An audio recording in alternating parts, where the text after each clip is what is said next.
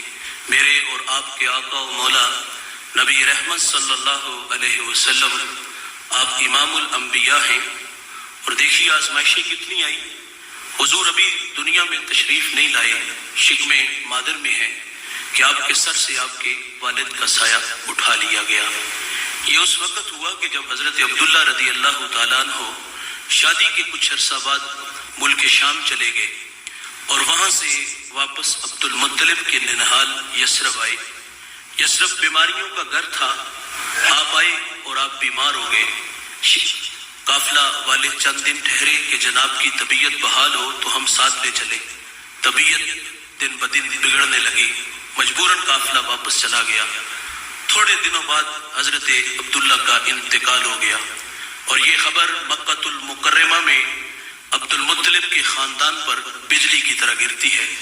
سیدہ آمنہ رضی اللہ تعالی عنہا، انہوں نے تو ابھی اپنے ماہ تمام کو جی بھر کے دیکھا بھی نہیں تھا اور ان کا جی چاہتا تھا کہ میں اڑ کے یثرب چلی جاؤں، مٹی کے اس تودے کو دیکھوں اور اس کی خاک کو اپنی آنکھوں کا سرما بناؤں.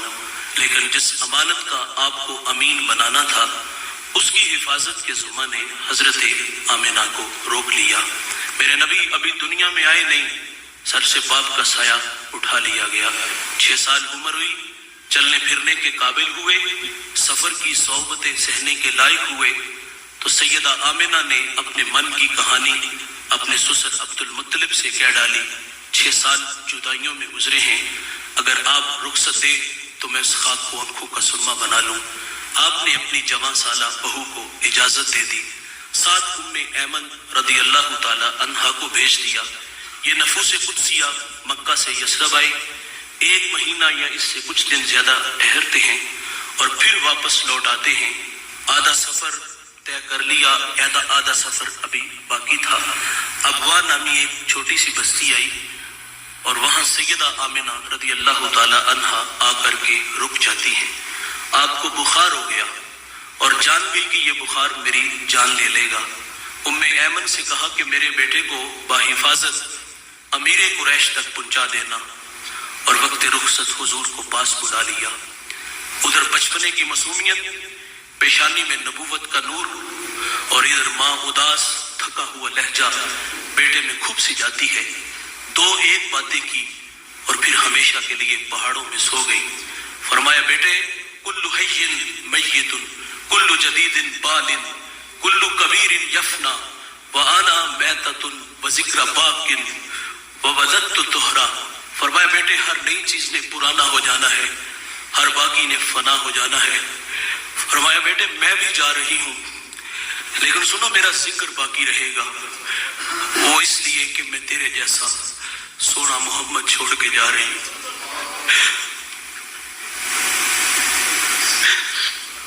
سانسوں کی مالا ٹوٹ گئی، موتی کہیں فضا میں بکھر گئے. حضور ماں سے لپٹ کے اور لپٹ کے رونے لگے اور عرض کرتے، ماں جی آپ کیوں نہیں بولتے، آپ آنکھیں کیوں نہیں کھولتے؟ ہنستا چمن خاموش ہے. جانے والے بھائی نہیں آتے لیکن کچھ جانے والے ایسے ہوتے ہیں جو دلوں میں دھڑکن بن کے رہتے ہیں، خوشبو ہوتے ہیں جو پاس پاس رہتے ہیں. حضور ماں سے لپٹ کے روئے، پھر اپنے ننھے ہاتھوں سے کالے پتھروں کی قبر بنائی، اس پہ آنسوؤں کا چھڑکاؤ کیا. جہاں تک ماں نظر آتی رہی پلٹ پلٹ کے ان کالے پتھروں والی قبر کو دیکھتے ہیں. میں نے سیدہ آمنہ رضی اللہ تعالیٰ عنہ کے مزار کی 2 دفعہ زیارت کی ہے. یہ مدینہ سے 350 کلومیٹر کے فاصلے پر ہے. رات 1:45 بجے پہاڑ کے نیچے تھے، ماحول بالکل خاموش تھا، ہوا کا کہیں سے کوئی ایک جھونکا بھی نہیں آیا. لیکن سیدہ کے قدموں میں جا کھڑے ہوئے، ایسے لگا کہ اللہ نے جنت کے 8 دروازے ہی کھول دیے. آج بھی جنت سے ٹھنڈی ہوائیں سیدہ کو سلام کرنے آتی ہیں. ام ایمن کہتی میں حضور کو لے کے پہاڑ سے نیچے اتری تو پیچھے پلٹ کے دیکھا تو حضور میرے ساتھ نہیں تھے. کہتی میں دوبارہ پھر پہاڑ پہ چڑھی اور میری آنکھیں کیا دیکھتی ہیں کہ حضور ماں کے سرانے کھڑے ہیں اور وہاں کھڑے ہو کر رو رہے تھے اور اپنی والدہ سے کلام کر رہے تھے کہ ماں جی آپ تو جانتے ہو کہ میرا اس دنیا میں آپ کے سوا کوئی بھی نہیں۔ ام ایمن کی بھی جان نکل گئی، حضور کو سینے سے لگا لیا۔ آقا فرمایا کرتے تھے کہ ام ایمن میری ماں کے بعد میری ماں لگتی ہے۔ میرے بھائی جس سے عزتیں ملتی ہیں وہ آزمائے جاتے ہیں۔ ابھی آئے نہیں، باپ نہیں، 6 سال کی عمر ہے، ماں نہیں۔ کفالت کا ذمہ جناب عبد المطلب رضی اللہ تعالی عنہ نے اٹھا لیا۔ دادا نے بڑی محبتیں دی، کھانا کھاتے ہیں، ساتھ بٹھاتے ہیں، سوتے ہیں، پہلو میں لٹاتے ہیں۔ ذل کعبہ عبد المطلب کی مسند بچتی تھی جس پر بیٹوں کو بھی بیٹھنے کی جرت نہیں تھی۔ حضور لاڈلے تھے، دادے کی مسند پر بیٹھ جاتے۔ 2 سال گزرے، بے پناہ محبت وصول ہوئی۔ صاحب غم کی کہانی ٹوٹی نہیں، سیلاب تھما نہیں۔ 2 سال بعد جناب عبد المطلب کا انتقال ہو گیا۔ راوی کہتا ہے کہ آگے آگے مکے کے بازار میں عبد المطلب کا جنازہ جا رہا تھا اور پیچھے پیچھے ایک 8 سالہ بچہ تھا جو مکے کی کبھی اس دیوار سے لپٹ کے روتا ہے تو کبھی اس دیوار سے لپٹ کے روتا ہے، اور رونے والے میرے آقا تھے۔ پھر کفالت کا ذمہ جناب ابو طالب نے اٹھا لیا۔ چچا نے بڑی محبتیں دی۔ آپ کثیر العیال تھے اور آپ کی معیشت بھی کوئی اتنی مضبوط نہیں تھی۔ میں نے حضور کا بچپن پڑھا ہے۔ اما حلیمہ فرماتی کہ حضور کو بچپن میں اگر بھوک لگی بھی ہوتی تو کبھی بھوک کا مطالبہ نہیں کیا تھا۔ میں بچوں کی بات نہیں کروں گا، ہم بڑے ہو گئے ہیں، اب بڑھاپے کی طرف سفر ہے۔ وقت پہ کھانا نہ ملے تو ہم گھر کے برتن توڑ دیتے ہیں، خواتین پہ ہاتھ اٹھاتے ہیں، گالیاں دیتے ہیں۔ لیکن حضور کا بچپن اتنا شاندار ہے بھائی، کھانا کا کبھی سوال بھی نہیں کیا تھا۔ حضور پروان چڑھتے رہے، جوانی کی دہلیز پہ قدم آیا۔ جزیرہ عرب میں حضور کی امانت صداقت کے تذکرے ہونے لگے۔ جنہیں عزتیں ملتی ہیں وہ آزمائے جاتے ہیں۔ مکے کے بازار اور گلیوں میں جس طرح ان لوگوں نے حضور کو تکلیفیں دی، کانٹے بچھائے، اجریاں پھینکی، گالیاں دیں، گلے میں رسی ڈال کے توڑ ڈالا گیا۔ عام الحزن بھی آیا، شیب ابی طالب میں بھی محصور رہے۔ کتنے دکھ حضور کی زندگی میں۔ حضور طائف چلے گئے کہ وہ پڑھے لکھے لوگ ہیں، میں انہیں اپنی بات سناتا ہوں، لیکن انہوں نے بھی حضور کی دعوت کو مسترد کر دیا۔ آقا پلٹنے لگے تو فرمایا میں آیا، میں نے تمہیں اپنی بات سنائی، تمہاری قسمت کہ تم نے قبول نہیں کی، لیکن مہربانی کرنا کہ میرے آنے کی خبر مکہ کے لوگوں کو نہ دینا۔ تو انہوں نے کہا ہم تو ضرور بتائیں گے، ہم تو اس کی تشہیر کریں گے۔ آقا پلٹنے لگے۔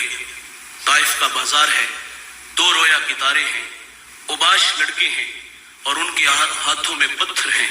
آقا فرماتے میں قدم اٹھاتا ہوں تو وہ میرے پاؤں پہ پتھر مارتے ہیں، مجھے درد ہوا تو میں زمین پہ بیٹھ گیا۔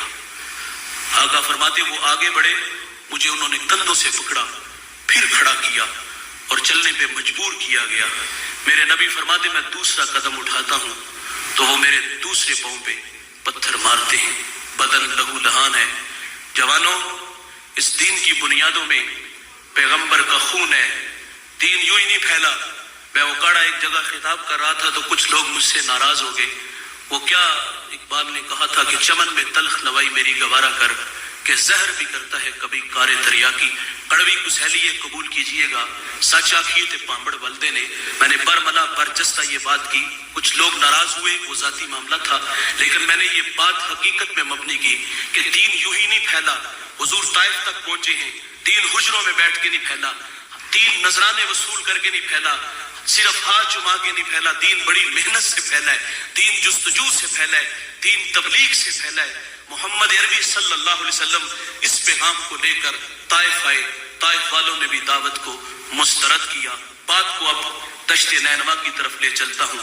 جنہیں عزتیں ملتی ہیں وہ آزمائے جاتے ہیں۔ ابھی آئے نہیں، باپ نہیں، 6 سال کی عمر ہے، ماں نہیں، 8 سال کی عمر میں دادا نہیں، شیب ابی طالب، عام الحزن، مکے کی تلخیاں، طائف کے بازار میں پتھر۔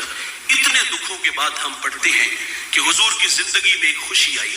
حضور کی گود میں 2 بچے تھے، ایک کا نام ابراہیم اور دوسرے بچے کا نام حضرت امام حسین رضی اللہ تعالی عنہ ہے۔ حضور دونوں سے محبت فرما رہے تھے، کبھی ابراہیم کی گال کو تھپکاتے ہیں تو کبھی امام حسین کی گال کو تھپکاتے ہیں۔ اللہ نے فرشتے کو بھیج دیا کہ جاؤ میرے نبی سے کہو کہ ان دونوں میں سے ایک کو رکھ لو اور ایک کو اللہ مانگ رہا ہے۔ ایک طرف اپنا بیٹا، دوسری طرف بیٹی کا بیٹا۔ کتنا مشکل مرحلہ تھا، لیکن آپ نے اپنا بیٹا اللہ کی راہ میں پیش کر دیا.